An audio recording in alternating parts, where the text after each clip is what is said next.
'Baahubali the conclusion' cinema మొత్తంగా చాలా బాగుంది. భారీ వసూళ్లతో పాటు పాజిటివ్ రెస్పాన్స్ కూడా వచ్చింది. భారీ అంచనాలతో వచ్చిన ఈ సినిమాలో కొన్ని అంశాలు కొంతమంది ప్రేక్షకులకు నచ్చలేదు. అవేంటో ఇప్పుడు చూద్దాం. భల్లాలదేవ పాత్రను పార్ట్ 1లో పవర్‌ఫుల్‌గా చూపించారు. భల్లాలదేవ కొడుకును కూడా చూపించారు. పార్ట్ 1లోనే శివుడి చేతిలో భల్లాలదేవ కొడుకు మరణిస్తాడు. పార్ట్ 2లో కూడా ఆ కనెక్షన్ ఉంటుంది. కాకపోతే భల్లాల దేవుని భార్య ఎవరనేది ఎక్కడా చూపించలేదు. నిజానికి కథకు భల్లాల దేవ భార్యకు సంబంధం లేకపోవచ్చు. కానీ కొడుకును చూపించినప్పుడు భార్యను కూడా చూపిస్తే బాగుండేది. శివగామి అద్భుతంగా నటించారు. శివగామి యుద్ధం చేసి పసికందును రక్షించడం కోసం తను తప్పించుకున్నట్టు చూపిస్తే బాగుండేది.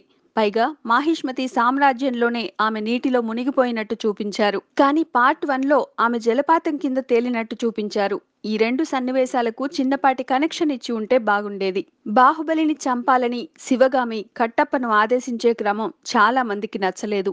పార్ట్ 1లో కానీ పార్ట్ 2లో కానీ తన సొంత కొడుకు కంటే ఎక్కువగా బాహుబలిని పెంచింది శివగామి. అలాంటి వ్యక్తిపై అతి తక్కువ టైంలో శివగామి అపనమ్మకానికి రావడం చాలా మందికి రుచించలేదు.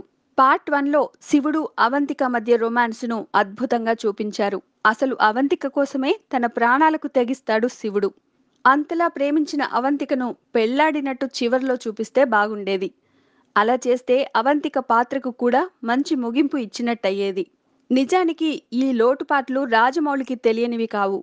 కాకపోతే అప్పటికే నిడివి పెరిగిపోవడంతో కొన్ని పాత్రల్ని మరికొన్ని సన్నివేశాల్ని కుదించాల్సి వచ్చింది. ఓవరాల్గా సినిమాను మాత్రం ప్రతి ఒక్కరూ మెచ్చుకుంటున్నారు. Please subscribe. Hi, it's me Purna. Please subscribe.